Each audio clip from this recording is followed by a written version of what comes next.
Hi, I'm Lori Goode, the Chief Marketing Officer of Index Exchange, and I'm sitting here with Brian O'Kelly. Brian, would you like to introduce yourself?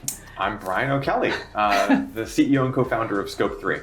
Great, and we're here for Innovators Unscripted, and I'm going to just get going on pulling the cards for questions. Are you ready for this? Yes. Okay.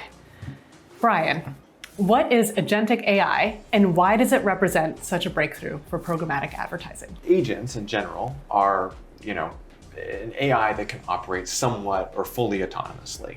So the idea being that I could train or teach or mentor some kind of AI agent to operate on my behalf. And so if you could imagine doing this at scale, we could have agents that are able to do far more with less time and energy invested in figuring out all the details and levers and buttons and checkboxes, and just go operate and tirelessly optimize and find audiences and do all the things we think of as the power of programmatic, but with a much higher leverage on the amount of time and energy we spend managing them. Yeah, great. All right. It's a good warm-up question. Thank you. Okay, through index marketplaces, you're able to deploy agents upstream in the programmatic supply chain. Why is this so powerful? Well, for one thing, there's more data closer to the publisher. So Andrew Casale, who you may know, told me that there's petabytes of data that are just discarded at the SSP layer, that are never sent along to DSPs. And there's significant restrictions in how much of the signal, if you will, that actually gets all the way out to the DSP part of the landscape. So what we found is that we can do much more interesting and rich agentic algorithms if we operate inside index marketplaces.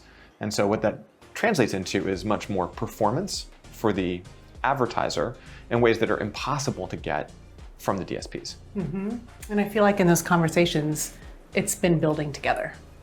Yes. Yes. Yeah, I think we've been doing a great job of both collaborating on what this could be, but thinking about what it would mean to run an agent. Because if you think about it, we've all talked about AI and agents somewhat for the past, say, 6 to 12 months. But the idea of actually deploying an agent in the real bid stream has never really happened. No. And so that took a lot of work. There's still some things that the teams are playing with.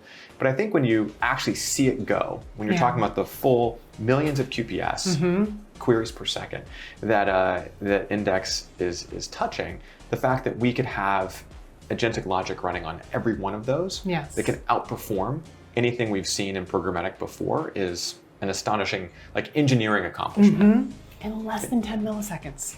It's amazing.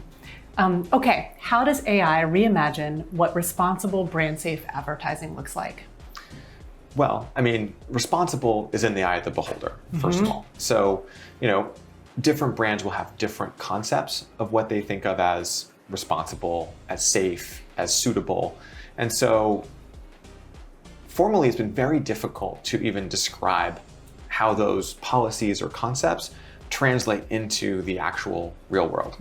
So the idea that I can, in my own language, English in my case, write very simple descriptors of my brand's values and principles and what we're trying to accomplish, and have AI translate that into the actual page by page, post by post, reel by reel understanding is incredible. You're not reducing it to keywords or some kind of taxonomy structure. You're actually looking at every piece of content through the eyes of the brand. Right. And that means that the really difficult trade-offs of reach versus responsibility can be made before you spend a single dollar on the media. And because our platform's transparent, you can actually see everything that's happening. There's no guessing or trust. And that's also great for publishers because they can actually see why or how those decisions are being made and not have to worry or run some multi-day process to figure out why a buy is not running, which is really helpful from a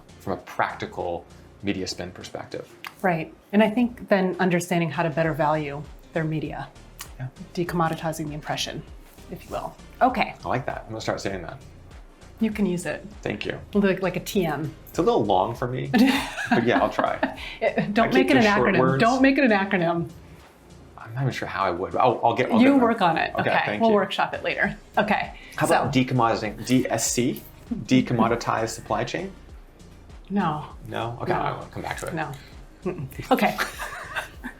Okay, innovation in this industry doesn't happen in a vacuum. Take our partnership as an example. We were able to build and launch something that had never been done before. How does real collaboration across the ecosystem unlock the next wave of innovation? I'll give you a very tangible example. Okay. So we were talking to a large DSP about how we could get more of our agentic logic to run. And we had an idea that we could maybe push some of the signal through the upstream SSP layer. And so I texted Andrew and said, hey, is this a terrible idea? He said, I don't know, maybe. Let's get on the phone and talk about it. We did a call with Mike McNeely, who runs product at Index. And we all kind of were like, yeah, this is actually kind of smart. We then reached back out to the DSP and said, this is possible. Let's try it. That entire cycle took about a week. It was only because Mike was on vacation. And I think it would have happened like the next day. Yeah. So it's not just that we're collaborating and innovating, it's that we can do that really quickly. And then we are all talking to the same folks. We're talking to the brands, the agencies, the DSPs, we're talking to the publishers. So we're all sort of looking at ways to put the pieces together. And so it's both faster, it's more collaborative, and we're problem solving almost in real time. So I think it's a testament to what this industry is supposed to be. Yes. You know, it's real-time building. I can't figure out the acronym, but we'll work on it. Real-time building. Oh Someone my should come up with gosh. that. Oh my gosh. Okay, agentic AI and sell-side decisioning are transformative for programmatic. We're still in the early days, but what kind of progress and results have you seen so far? Yeah, so the idea of sell-side decisioning being put more of the logic closer to the transaction. And I think this is a trend beyond just the advertising industry. We see this in databases where Snowflake, as an example, has said, don't move your data, move the logic to the data, because data is big and an algorithm's relatively small. And so moving more of the decisioning logic closer to supply means you have richer data and you can make better decisions than you can with less signal and data at the very end. And so just some data, like we've run tests with Index in multiple markets, and the results have been significantly better than even we expected.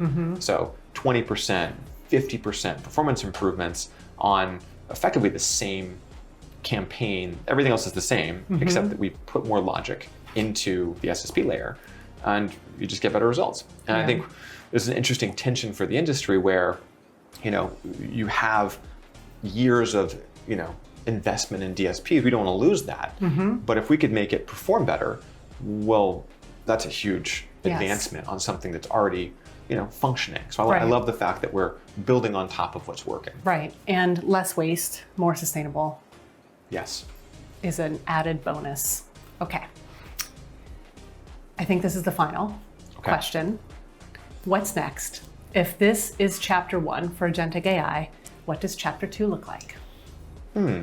Well, I think chapter 1 for me was, can we even make it work at all? Like, do the pipes even possibly work? And I think step 2 now is to come up with use cases and case studies that really demonstrate the power and possibility.